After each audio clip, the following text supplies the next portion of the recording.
रूह की जरूरत है।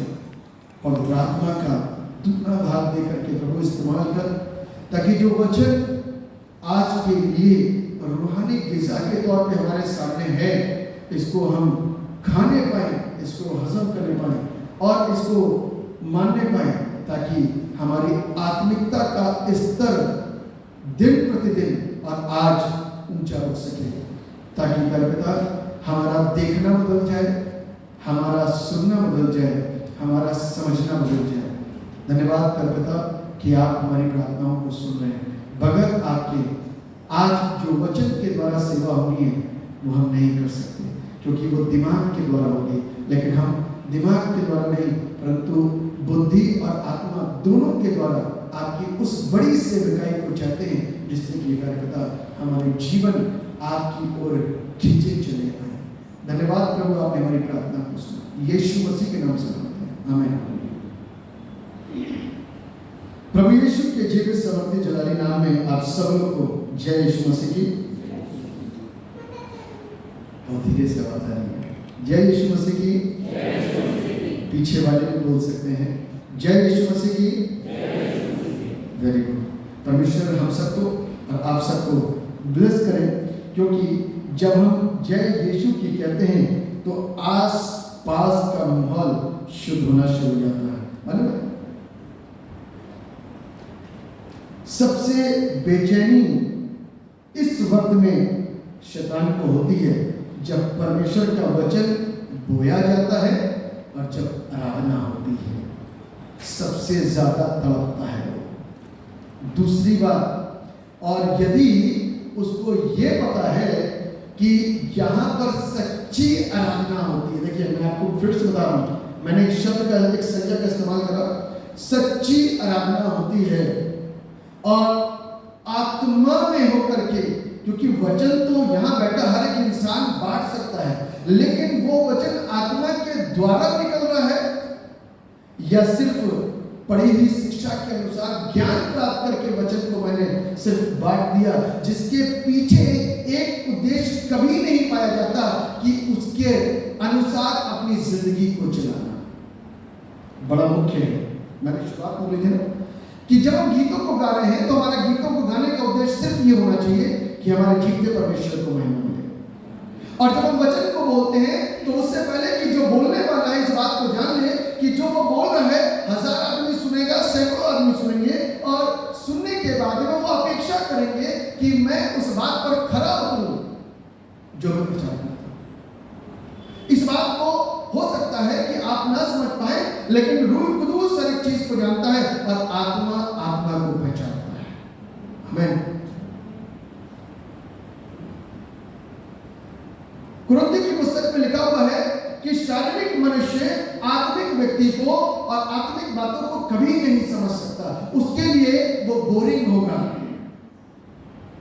लेकिन जो आत्मिक व्यक्ति है वो आत्मिक व्यक्ति के हर एक बात को समझने का प्रयास करेगा, क्योंकि वो उसके लिए बोरिंग नहीं, वो उसके आत्मा के द्वारा उसके अंदर सिंचाई हो रही होगी, ताकि उसकी भूमि आने वाले दिनों में उपज को लेकर के आ सके।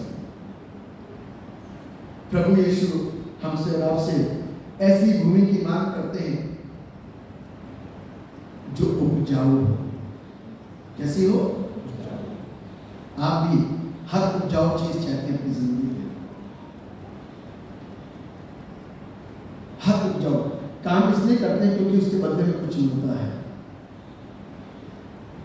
छोटे काम को इसलिए छोड़ के चले जाते हैं क्योंकि आगे बड़ा काम दिखाई दे रहा है। छोटे कॉलेजेस को इसलिए छोड़ के चले जाते हैं क्योंकि आगे बड़ा कॉलेज है, उसके प्लेसमेंट अच्छे है। तो थोड़ा सा आत्मिकता की ओर ध्यान लगा करके देखें। जितनी मेहनत और मशक्कत 6 दिन करते हैं, 1 दिन करने के लिए प्रभु कहता है। आमीन। जितनी मेहनत और मशक्कत हम 6 दिन करते हैं, सवेरे उठते अपनी इच्छा के अनुसार, क्योंकि बहुत जगह हमें इंप्रेशन देने पड़ते हैं, समय पे नहीं पहुंचे तो हमारे किसी भी ऑफिसर की ओर से हमको डांट पड़ सकती है, स्कूल पर समय पे नहीं पहुंचे तो एब्सेंट लग सकती है, वगैरह वगैरह। बातों को कह करके बहुत कुछ समझाने की कोशिश कर रहा हूं, लेकिन ये खुदा का घर है। मालूम है, जब यहां से अनाउंसमेंट किया जाता है कि सर्विस कितने बजे की है, 9 बजे की, तुम्हारा प्रभु कितने बजे यहां रुकता होगा? 9 से पहले। यदि प्लेन में कहीं जाना हो तो कितने घंटे पहले आपको पहुंचना पड़ेगा, मालूम होगा?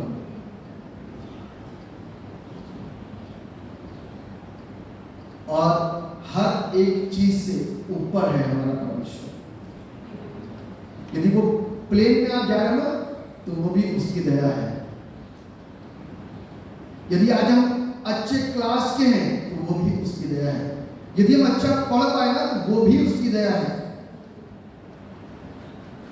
यदि हम स्वस्थ हैं तो भी उसकी दया है।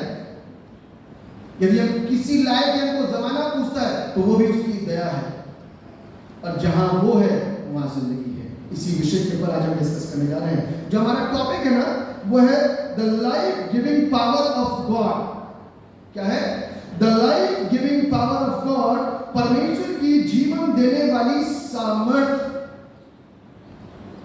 परमेश्वर की जीवन देने वाली सामर्थ कि परमेश्वर किस तरीके से जिंदगी को लेकर के आता है मेरे रब। आज मैं बहुतों के लिए बहुत अच्छा हो सकता हूं, लेकिन यदि मैंने किसी बहुत अच्छों के लिए कल आपके खिलाफत में नहीं, सच्चाई को प्रकट करा और वो सच्चाई आपको पसंद नहीं है, तो हो सकता है कल मैं आपका बुरा भी हो सकता हूं। सच्चाई है। आज मैं अच्छा दिख रहा हूं, मैं कल भी ऐसे ही रहूंगा, लेकिन रहूंगा परमेश्वर के वचन के अनुसार। और हो सकता है कि कोई ऐसी बात आपको ना समझ में आती हो परमेश्वर के वचन की, तो उस वजह से मैं आपका बुरा भी हो सकता हूं। ध्यान रखिएगा मैंने बोल दिया, क्योंकि जो कुछ भी यहां परमेश्वर ने करने के लिए भेजा ना, इससे बाहर नहीं होना चाहिए।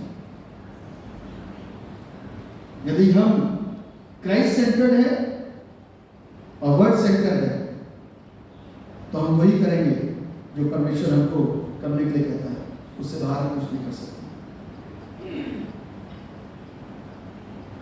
तो इसलिए इस बात को ध्यान रखिए कि ये बड़ी इंपॉर्टेंट बातें हैं जो आज हम और आप सीखने का प्रयास कर रहे हैं। समझा लीजिए, मरकुस रचित सुसमाचार उसका 5वां अध्याय और उसका 21 पद से लेकर के हम देखेंगे। ऊपर एक हेडिंग लिखी हुई है, यायर की मृत पुत्री और एक रोगी स्त्री। 21 से लेकर के 43 वर्ष तक 2 इवेंट हैं, 2 घटनाएं घटी थी। बड़ी अच्छी तरीके से आप जानते हैं, एक लड़की जो मर गई, किसी कव्वाली में बड़े खूबसूरत से इसको प्रेजेंट किया गया, गाया गया है। मर गई थी वो यायर की बेटी, जिस पे तूने निगाहें कर दिया जिंदा, उसको ये कहकर कि वो सोती है और मुर्दा नहीं है। ये कलाम की बातें हैं, हमने सुन तो लिया, लेकिन उसकी सामर्थ्य पर विश्वास करना मेरा और आपका कर्तव्य बन जाता है। यीशु तेरे करीब आने से जिंदगी मेरी कैसे करीब आता है? क्रूस पर तो आगे हो, और कितना करीब जाएंगे। कब प्यार बढ़ता है? बड़ा सुंदर गीत था, यीशु तेरे करीब आने से जीवन मेरा बदल गया। कब प्यार होता है प्रभु से?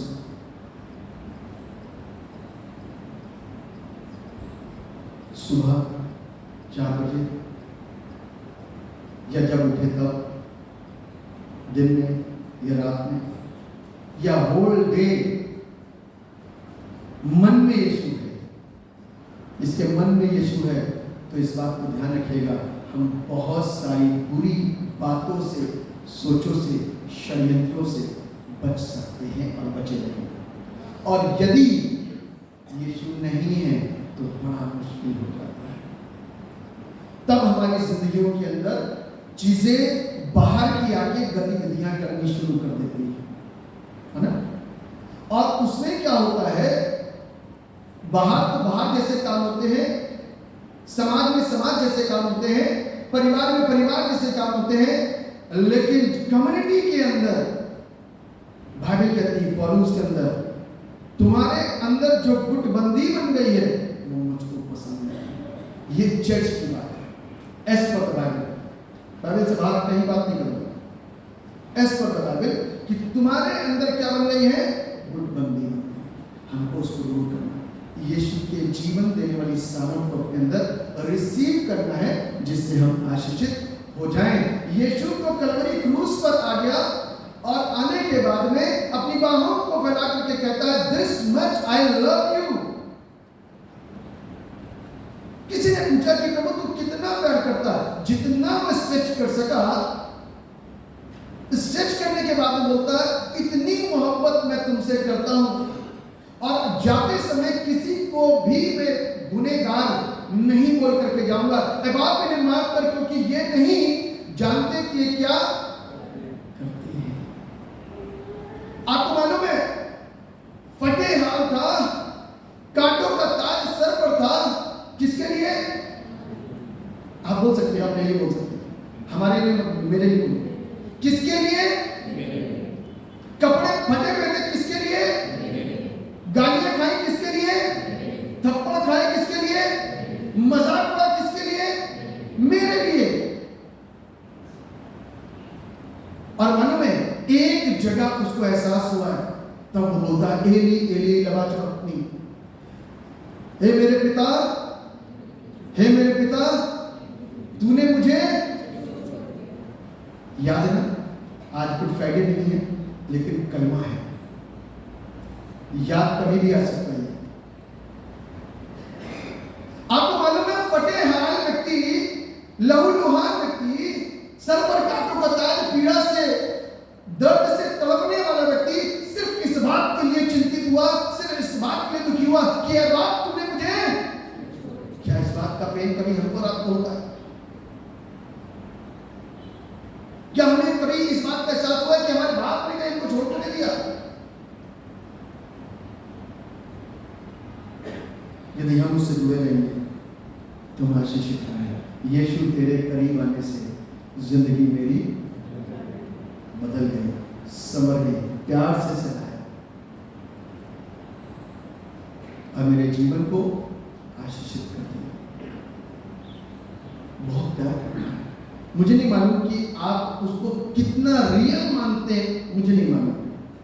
मैं जो शब्द का इस्तेमाल कर रहा हूं कि कितना रियल मानते हैं उसको, कि वो है या नहीं, कि हम यहां खाम खा नहीं बैठे। यदि रियल है ना, तो रिलेशन को मजबूत करना शुरू कर दीजिए। उसकी आमद बहुत निकट है। Jesus is coming soon. उसकी आमद बहुत निकट है। अपने रिश्ते को, नौजवान, बच्चे, बुजुर्ग, विवाहित, अविवाहित, स्त्रियां, पुरुष, अपने रिश्ते को उसके साथ में दृढ़ और मजबूत करना शुरू करते हैं। और जिस दिन वो करीब आ गया ना, उस दिन जिंदगी बदलती है। आमीन। उस दिन जिंदगी बदलती है। अब देखिए, ये दो उदाहरण हैं, यीशु कैसे करीब आया। यीशु कैसे करीब आया, लिखा हुआ है। यायर नामक 22वां पद पढ़ना। यायर नामक आराधनालय के सरदारों में से एक आया और उसे देखकर उसके पांव पर गिरा। कौन है? सरदार, जो अपने आप में खुद एक अथॉरिटी है। वो आया और किसके सामने गिर गया? क्यों गिरा? पहला प्रश्न, क्यों गिरा?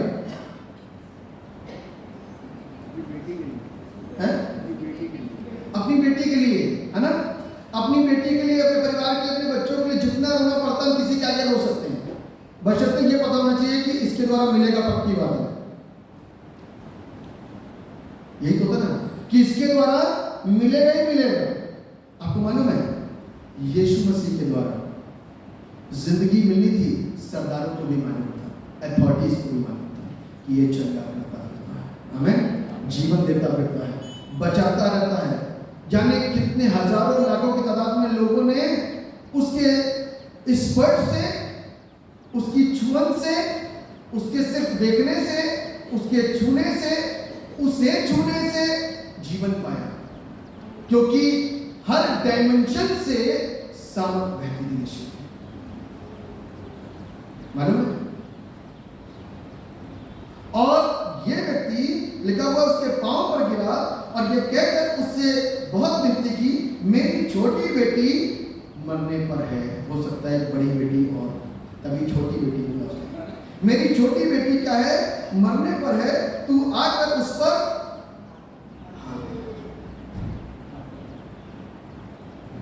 कि वो चंगी होकर जीवित रहे। उसको इतना विश्वास था कि ये यदि आ गए ना तो बीमारी चाहे कैसी भी क्यों ना, कैसी भी, वो जीवन तो मिलना ही मिलना है, हमें जिंदगी तो मिलनी मिलनी, बीमारी चाहे किस तरीके की भी क्यों ना हो, कितनी भी गंभीर क्यों ना हो, बस मरने से पहले यीशु आ जाए, बस जिंदगी मिल जाए। इतना विश्वास सरदार के पास था, मरने के बाद वाला विश्वास नहीं था, मरने से पहले वाला विश्वास था कि कितनी भी गंभीर बीमारी यदि मरने से पहले यदि आ गया, इसकी दृष्टि भी पड़ गई, इसने छू दिया, तो मेरी बेटी जो मरने की स्थिति में है वो जीवन पा जाएगी। आमीन। लिखा हुआ है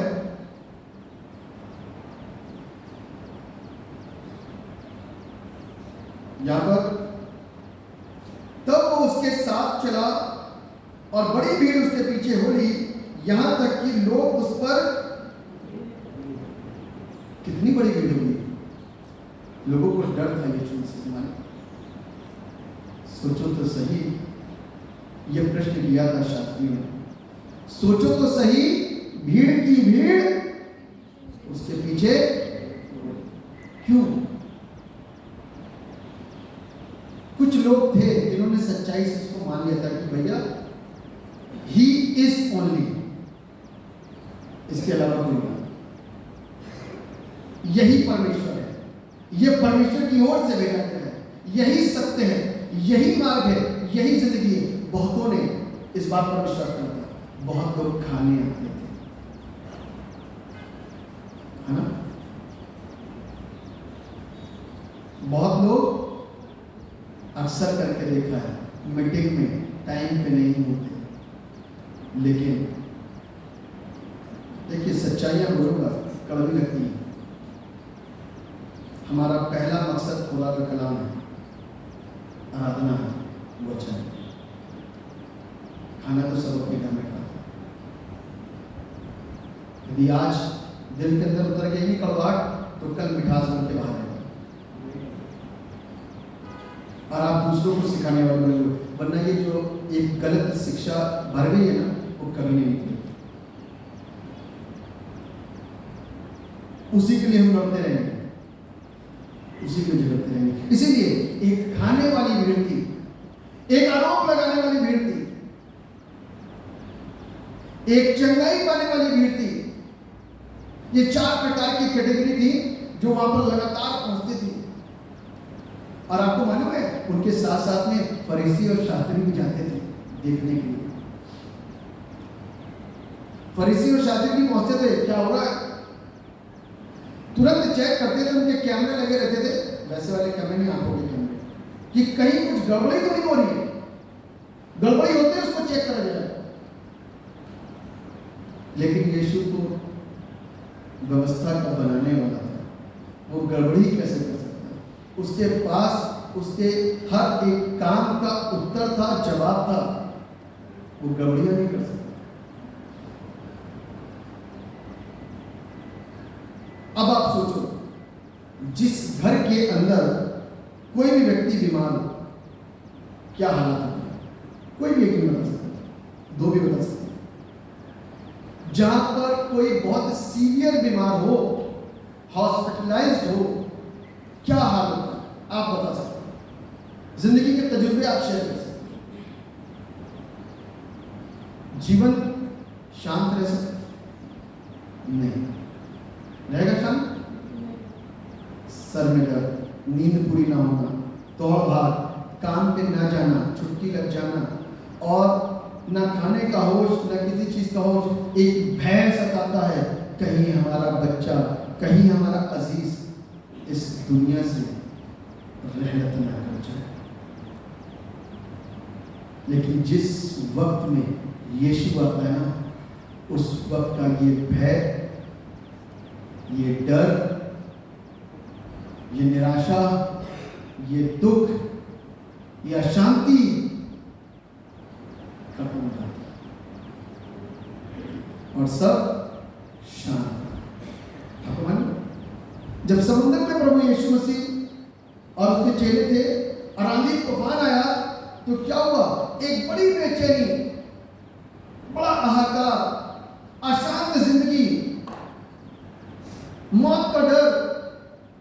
जैसे ही यीशु मसीह ने आंधी और तूफान को डांटा, थम गया, सब कुछ शांत। ऐसे नहीं होगा कि सब कुछ शांत हो गया। ये लड़की 12 वर्ष की, याद की बेटी, छोटी बेटी 12 वर्ष की थी, सीवियर बीमार। और आपको मालूम है बाइबल में क्या लिखा हुआ है? बाइबल में लिखा, मैं पढ़ाता हूं, 25-35वां पद कोई जल्दी से। और एक स्त्री जिसकी 12 वर्ष से लहू बहने का रोग था, 35 वर्ष, वह यह कह ही रहा था कि आराधनालय के सरदार के घर के लोगों ने आकर कहा। किसके घर के लोगों ने? आराधनालय के सरदार के घर के लोगों ने आकर कहा, तेरी बेटी तो मर गई। तेरी बेटी तो मर गई। अब गुरु को क्यों दुख देता है? अब गुरु को क्यों दुख देता है? अब गुरु को क्यों दुख देता है? जब तक जीवित थी तब तक दुख दिया जा सकता है, अब तो मर गई है तो दुख क्यों देता है? ये शायद उस वक्त में नहीं थे जब यीशु माता से बात करता था। मालूम है, पुनरुत्थान और जीवन मैं हूं। हालेलुया। पुनरुत्थान और जीवन मैं ही हूं। उस वक्त में थे, ये उस वक्त में थे कि कोई अंधा जिस समय चंगा किया गया। ये उस वक्त में थे जब किसी लंगड़े को प्रभु ने चला दिया। ये उस वक्त में थे जब किसी दुष्टात्मा को प्रभु यीशु मसीह ने निकाल दिया। लेकिन उस वक्त में नहीं थे जब बैतनिय्याह में एक बड़ी भीड़ इकट्ठी हुई थी और लाजर नाम का 4 दिन का जो कब्र में पड़ा था, उसको यीशु ने ये कहकर के लाजर बाहर निकला, करके जिंदा कर दिया और मरियम से और मार्था से इस बात को बोला कि पुनरुत्थान और जीवन मैं ही हूं। यदि तू विश्वास करती तो प्रभु के महिमा को देखेगी। उस वक्त में नहीं थी ये फैमिली, उस वक्त में नहीं था ये फैमिली। उस वक्त में था जब बीमारियों से लोग आजाद हुए, चंगे हुए और बड़ी बड़ी बीमारियों से आजाद हुए, लेकिन उस वक्त में नहीं थे। इसीलिए पुनरुत्थान और जीवन के विषय की बात का अनुभव इनको नहीं था। और यहां पर हम देखते हैं ये सरदार के, आराधनालय के सरदार के घर के लोग आए। आपको मालूम है, जरूरत तो सबकी होती है। कहां के सरदार? ये आराधनालय के सरदार। कुछ लोगों को छुप छुप के विश्वास हो गया कि भैया ये तो सच्चा है, ये बुरे काम नहीं करता, ये अच्छे काम करता है, गलत काम नहीं करता, नेकी के काम करता है, ये अच्छा है। कुछ लोग थे जो बिल्कुल हड्डी बन करके बैठे हुए थे। अरे नहीं, हमारा तो पेट पे लात लगे, ये काम करता रहेगा तो हमारा क्या होगा? हमारा सारा बिजनेस चौपट हो जाएगा, हम तो बिजनेस करने के लिए यहाँ पर बैठे हुए। इसलिए प्रभु का कलाम कहता है कि तुमने मेरे घर को क्या बना दिया? डाकू की खोर। तुमने मेरे घर को डाकू की खोर बना दिया, क्योंकि उनके दिमाग में बिजनेस था, उनके दिमाग में चर्च नहीं था, उनके दिमाग में सच्ची आराधना नहीं थी, उनके दिमाग में परमेश्वर को महिमा देना नहीं था, उनके दिमाग में सच्चाई की गवाही देना नहीं था। उनके दिमाग के अंदर तो बिजनेस करना था।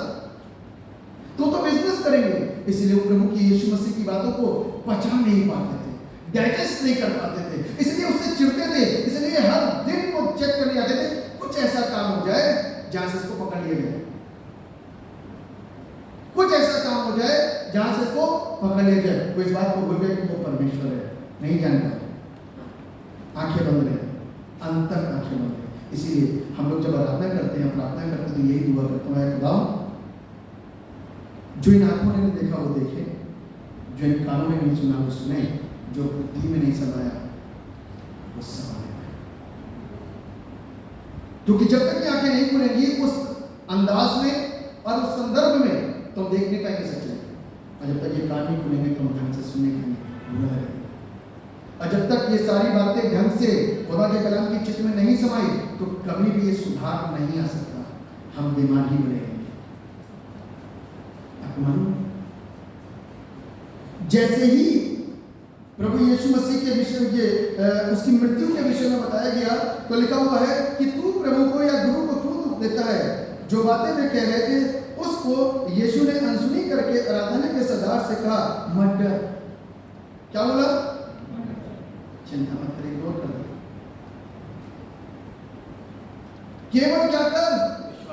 विश्वास कर। और उसने पतरस और याकूब के भाई यूहन्ना को छोड़ अन्य किसी को अपने साथ आने ना दिया। जो भीड़ लगी थी ना, आए बेटी में मिलेगी, यही होता है। इतनी छोटी बच्ची ऐसी कौन सी बीमारी में गई? ये लोगों के न्यूज होते हैं आपस में, जब हलचल मस्ती में तो इसी प्रकार की बात करते हैं। सही डॉक्टर के पास लेकर के नहीं गए, अरे इनके बाद पैसा ही कहा है। ये लोगों के विचार है, मैं आपको बता दूं। और लिखा हुआ है तब उसने भीतर जाकर उनसे कहा, तुम क्यों हल्ला मचाते और रोते हो? लड़की मरी नहीं, परंतु आपको मालूम, जब यीशु मसीह काम करता है तो अद्भुत होता है। ऐसी स्थिति में, हैरानी की स्थिति में, परेशानी की स्थिति में, मृत्यु की स्थिति में भीड़ घर के अंदर होती है। आपको पता, भीड़ घर के अंदर होती, देखने आती है कैसा हो रहा है, क्या हो रहा है। कुछ उदारू लोग आ जाते हैं जबरदस्ती रोने के लिए, है ना? और परिवार के लोग यदि शांति बैठे हो ना, जबरदस्ती रुला देंगे, इतनी छोटी थी, ऐसे ही वो लोग। तब प्रभु ने सबको डांट कर बुलाया, बाहर निकलो, सो रही है। क्या कर रही है? सो रही है। लेकिन पब्लिक क्या कह चुकी है कि मर गई है। अब प्रभु ने क्या कहा? आज हम विश्वासियों की तरफ क्या बोलता है? हम सो गए। जो प्रभु में है वो सो गए। कोई हम लोग ये यूज नहीं करता कि हम, प्रभु नहीं यूज करता कि हम मर गए। जो प्रभु में है वो सो गया। इसीलिए प्रभु यहां पर क्या कह रहा है? सो रही है। तुम सब कह रहे हो मर गई, तुम्हारी दृष्टि में मर गई, लेकिन वो क्या है? सो रही है। देखो अभी जगाते हो उसको। जब प्रभु कैदी आत्माओं के पास पहुंचे थे ना, जो सारे वेट कर करके कि मेरा प्रभु आएगा, वहां पहुंचे और वहां जाकर के उन तमाम कैदी आत्माओं को बोल दिया, घोषणा करी कि मैं परमेश्वर का पुत्र हूं। सारे जाग गए, आज इसको जगाने के लिए आया। और बाइबल कहती है वे उसकी हंसी करने लगे। किसकी? यीशु मसीह। आपको मालूम है हीलिंग मिनिस्ट्री कितनी इंपॉर्टेंट है? कुछ लोगों को तो मजाक लगता है, कुछ लोगों को मजाक लगता है। लोग कहते हैं सिर्फ लोग चंगाई चंगाई चंगाई चंगाई की तरफ भाग रहे हैं। सही है, आप दुनिया बीमार है तो चंगाई की तरफ नहीं भागेंगे, अस्पताल के लिए नहीं बोलते कि अस्पताल की तरफ भागे। अपने लोग ही जब खंडित करेंगे और खंडन करेंगे सारी बातों का, तो कैसे काम चलेगा? आपको मालूम है, एलीशा ने कहा, राजा तूने वस्त्र क्यों फाड़े? तुझे मालूम नहीं था कि यहाँ पर खुदा है और उसके लोग हैं।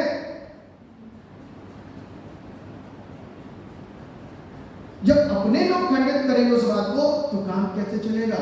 बाहर के लोग तो मजाक करते, निकल वो हंसी मारते थे यीशु की, लेकिन स्वयं प्रभु यीशु जीवन देने वाला, जिसको चाहता है उसको जिंदगी देता है। और जैसे ही यीशु मसीह ने लिखा, परंतु उसने सबको निकालकर लड़की के माता पिता और अपने साथियों के साथ भीतर जहां लड़की पड़ी थी गया और लड़की का हाथ पकड़कर उससे कहा, तलीता कूमी। क्या बोला? सब एक साथ बोल सकते हैं, तलीता कुमी, जिसका अर्थ है लड़की मैं उससे कहता हूं उठ, और लड़की तुरंत उठकर चलने फिरने, वो तो सोती है मुर्दा नहीं है, कर दिया जिंदा उसको ये कह के कि वो सोती है मुर्दा नहीं। और वो जो हंसी थी जब लड़की उठ के चलने फिरने लगी, तो आप सोचो कि वो हंसी कहां गई। और वो हंसी हो सकता है हमारी भी, जो आज की तारीख में इस बात का खंडन करते हैं। मालूम क्या होता है हीलिंग से?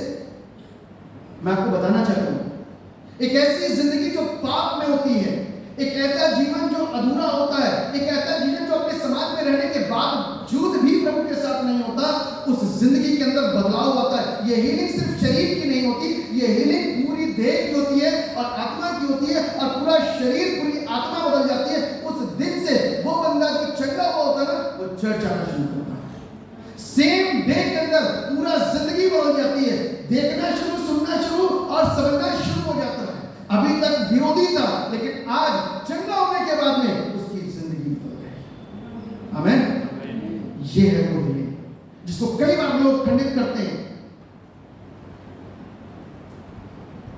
प्रभु यीशु मसीह अंदर और बाहर दोनों की चंगाई को देने के लिए आया, लेकिन आपको मालूम है आज की तारीख में 90% भीड़ शारीरिक चंगाई की खड़ी है और 10% सिर्फ आत्मिक चंगाई के लिए बैठे हुए हैं। और आत्मिक चंगाई में से 10% को बातें समझ में नहीं आएंगी, फरीसी और शास्त्रियों के समान भी हो सकते हैं, वो 10% को समझ आएंगे, लेकिन 90% के अंदर जब हीलिंग शुरू होगी ना, तो आप इस बात को विश्वास कर लीजिएगा, यदि 50% या 60% भी चंगे हो गए, तो 60 में से 30% या 40% यीशु के पास होंगे। आमीन।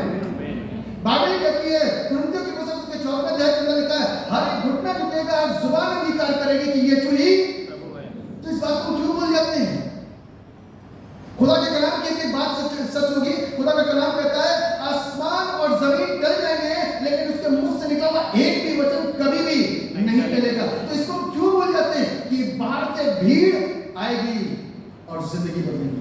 आमीन। ये सच्चाई है। दुनिया की कोई ताकत, कोई सल्तनत, कोई अधिकारी, कोई भी व्यक्ति, कोई भी शास्त्री, कोई भी फरीसी चर्च के बाहर का रोक नहीं सकता उस धार को बहने से। आमीन। दुनिया की कोई ताकत नहीं। आप अपनी कितनी सोच लगा लेना, कितनी कोशिश लगा लेना, पवित्र आत्मा में जिस दिन आ जाओगे ना, उस दिन जिंदगी बदल जाएगी। सोचना, देखना, सुनना सब हो जाएगा। आमीन। 12 वर्ष से लहू बहने वाली स्त्री संसारिक सुनती थी यीशु मसीह चंगा करते हैं। अरे चर्च कौन जाएगा, अभी तो वैध है, पैसा भी जेब में है, चलो वहां जाकर के दिखा लेते हैं, चलो वहां जाकर के दिखा लेते हैं। मैं आपको यहाँ की बात बता रहा हूं। एक व्यक्ति आया, प्रार्थना हुई, पैरालाइज हो रहा था, मुंह तिरछा हो गया था, हमने मिलकर प्रार्थना करी, सेम डे के अंदर सब कुछ सिस्टम सीधा हो गया। मैं यहाँ का बता रहा हूँ, कहीं बाहर नहीं गया, कैथोलिक के तो बहुत किस्से, यहाँ की बता रही। हरिद्वार से एक बंदे आए थे, इवन स्पिरिट थी, प्रभु ने चंगा कर दिया। यहाँ की बात बता रहा हूँ, कहीं और नहीं, उसके नाम में सामर्थ्य। आमीन।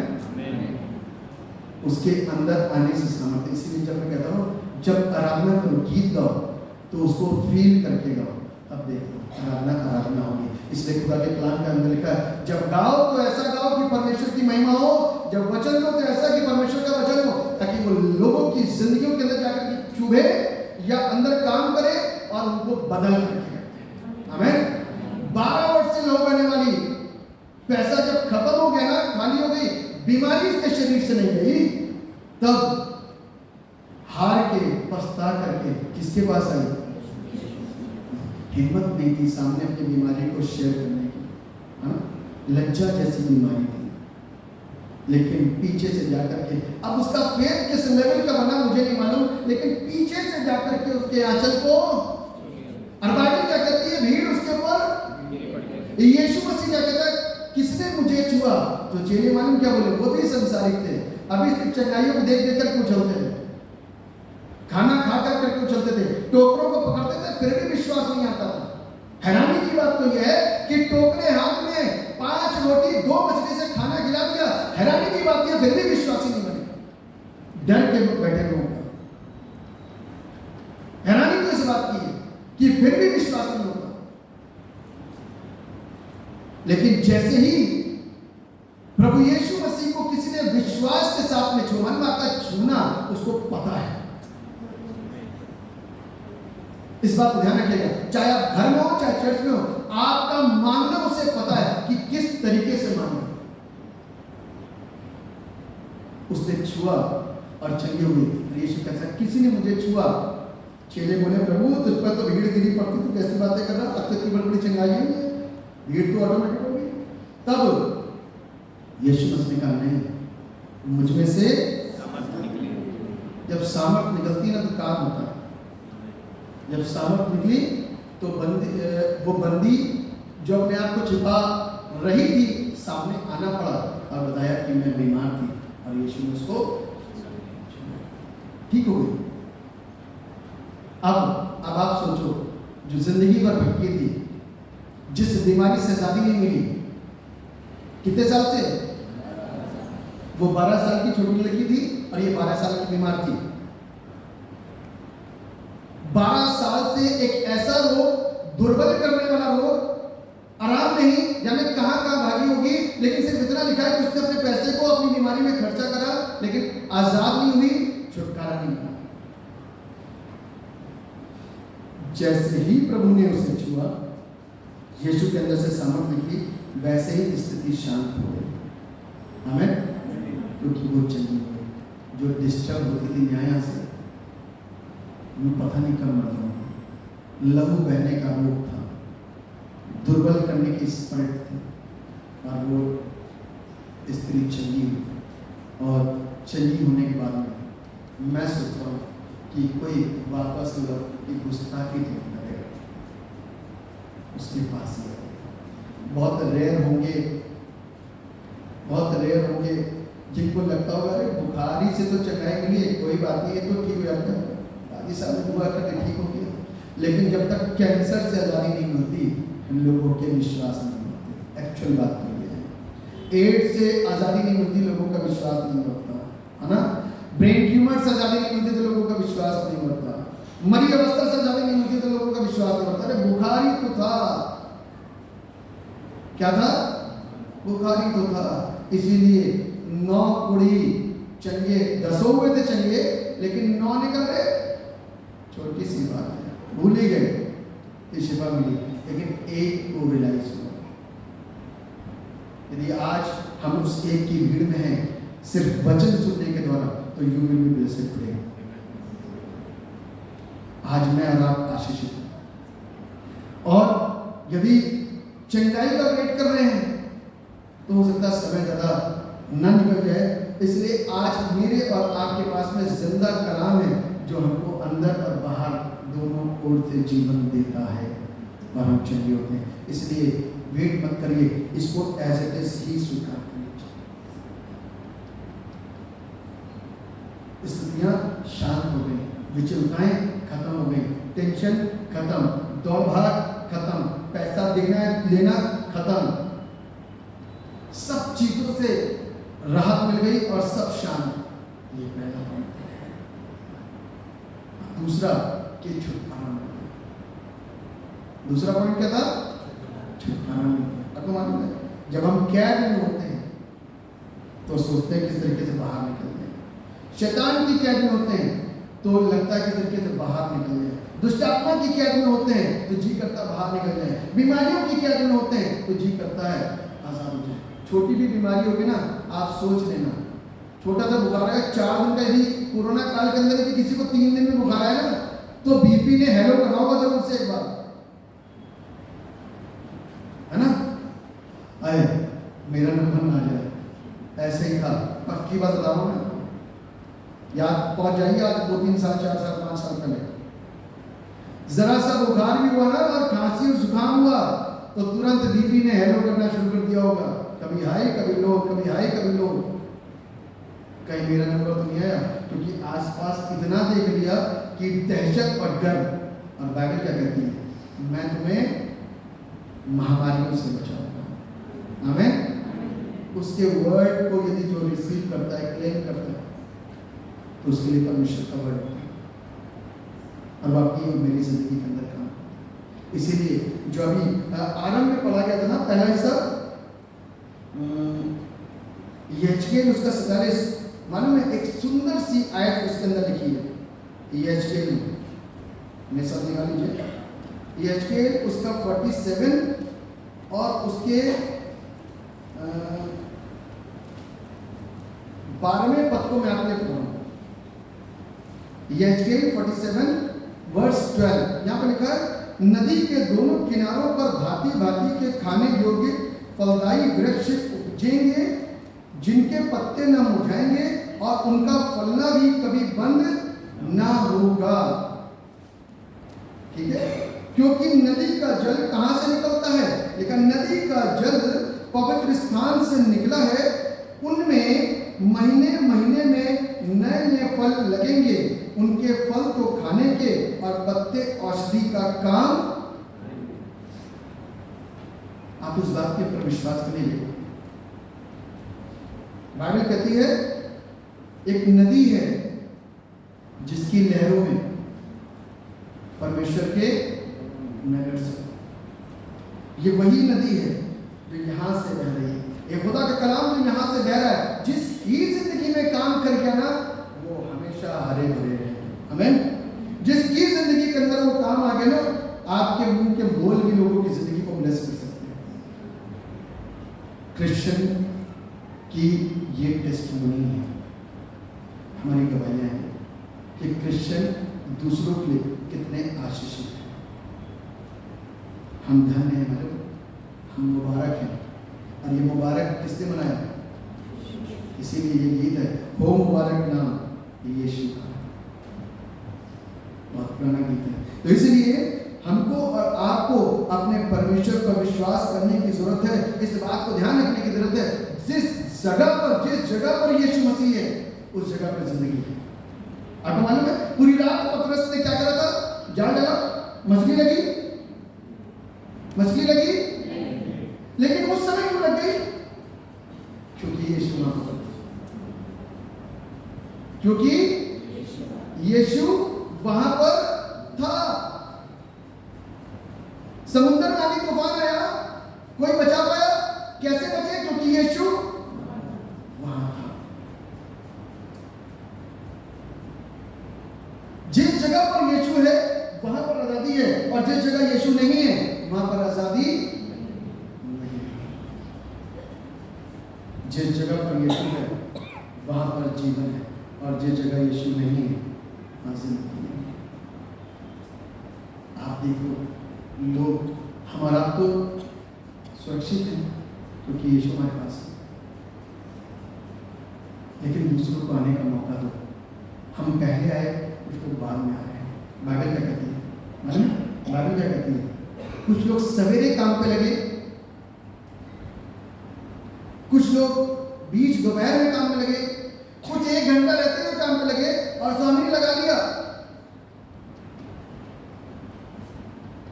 मजदूरी क्या थी? 1 दिनार। आप कह सकते हो प्रभु, ये बोला था लोगों ने। पतरस सोचता था, अरे ये अन्य जाति, ये तो अन्य जाति है, और तू तो परमेश्वर इस्राएल का, यहूदियों का परमेश्वर है, अन्य जातियों का नहीं। और बाइबल कहती है कि 1 दिनार सबके लिए है। तो इसलिए जब पैसा देने का समय आया ना, तो 1-1 दिनार जब दिया गया, तो पहले वालों का, हम तो सवेरे से लगे थे, हमको तो ज्यादा देना चाहिए था, इनको भी उतना है, हमें भी उतना। कहेंगे आपसे तय क्या हुआ था? कहेंगे तय क्या हुआ था? और चलेगा, मैं मालिक हूं। वो मालिक है जिसको बचाना चाहेगा, हमारा बस उसके लिए दुआ करें, किसी के रुकावट ना बनेगा, किसी के लिए रुकावट मत बनिए, वरना आपकी ब्लेसिंग्स उसी दिन रुक जाएगी। किसी को ही भावना के साथ मत देखिएगा, छोटे बड़े की भावना के साथ मत देखिएगा। अपना भाई बंधु जान करके उसको स्वीकार कीजिए, क्योंकि यीशु मसीह जितना पढ़ा लिखा था, जितना धनवान था, जितना काबिल था, जितना योग्य था, जितना पावरफुल था, हम में से एक भी नहीं। जितनी लैंग्वेज पे कमांड उसके पास में, हम में से एक के पास में नहीं, और उसी के पास जाने की कोशिश हमारी धरती पर है। तो इसलिए सबको हलीमी की नजर से देखेगा। इसी को बोलते हैं मॉन्टी थर्सडे में जो पैर धुलवाए गए थे ना, वो दिखावा नहीं है, वो यीशु ने अपने चेलों के पांव इसलिए धोए ताकि वो भी और जो उसके लोग बन जाते हैं वो भी हलीम होकर के दूसरों का स्वागत करें और सेवा करें। यीशु मसीह सेवा कराने नहीं, सेवा करने के लिए आया था। इसलिए जिसके पास यीशु है उसके पास जीवन है। पतरस के पास में यीशु था, पौलुस के पास में यीशु था। आपको मालूम है पेट्रोल के काम की पुस्तक 20 अध्याय के अंदर यदि आप पढ़ोगे ना, तो वहां पर अटारी पे प्रार्थना करे थे। बातें करते करते करते करते आधी रात बीत गई और एक लड़का दुआ में बैठा था, सो गया। तीसरी अटारी से खिड़की पर से नीचे गिरा और बाइबल कहती है कि वो मर गया। और दौड़ करके पौलुस वहां गया, उसको गले लगाया और लिपटा करके लेके आया, लिपटा के उसको सुला दिया और वो सोता रहा और वो बातें करता रहा। कौ पड़ गई, वो अपने घर वापस चला गया और लोगों ने उसको जीवित पाया, क्योंकि वहां पर यीशु था। जहां यीशु है वहां, जोर से बोल सकते हैं, जहां यीशु है इस बात को ध्यान रखिएगा। आज यदि यीशु मेरे आपके साथ में ना, तो जिंदगी यहाँ पर है। यदि यीशु साथ में नहीं तो हम सिर्फ बैठे हुए हैं, तो और कुछ नहीं। और हम यहाँ बैठने के लिए नहीं आए, समय काटने के लिए नहीं आए। इसीलिए जब मैं तैयारी करता हूँ वचन की ना, तो अच्छे से दिल से, ताकि आपके साथ कुछ बांट सकूं वचन से, आत्मा में होकर के कुछ बांट सकूं, ताकि मेरा और आपका जीवन खूबसूरत हो सके। परमेश्वर आप सबको इस वचन के द्वारा ब्लेस करे, मुझे भी ब्लेस करे, ताकि हम लोग मिल करके यूं ही परमेश्वर के नाम को महिमा दें। दुआ करके अपनी आंखों को, सर्वशक्तिमान परमेश्वर, राजाओं के राजा, प्रभु के प्रभु, हम हृदय की गहराई से आपको थैंक्स करते हैं। हमारी आपसे ये प्रार्थना है, विनती है, निवेदन है कर्ता, कि आप अपने वचन से कर्ता हमको बदल दीजिए, चंगा कर दीजिए, ताकि हम आशीषित हों और आपके नाम को धन्यवाद दें। हमारा विश्वास है हमारी बेचैन जिंदगी के अंदर शांति लाने वाला सिर्फ आपका वचन है। हमारी बीमार जिंदगी के अंदर शांति लाने वाला आपका वचन है, छुटकारा दिलाने वाला आपका वचन। आप अपने वचन के द्वारा हमको संभालते रहिए, ताकि हम एक सच्चे इंसान बने, फिर एक सच्चे मसीह बने, ट्रू फॉलोअर ऑफ क्राइस्ट, ताकि हम उस बादशाहत की बेहतर तैयारी कर सकें जिसकी कामना हम धरती पर रहते हुए देखते हैं। आप दया करेंगे तो हम आशीष पाएंगे। आपकी करुणा इस प्यारी सी कलीसिया के ऊपर, मुझ पर बना दीजिए, ताकि हम मिल करके आपके राज का विस्तार कर सकें। सारा महिमा गौरव आपको देते हैं। दुआ के नाम में मांगते, दया से सुनिए और कबूल कीजिए।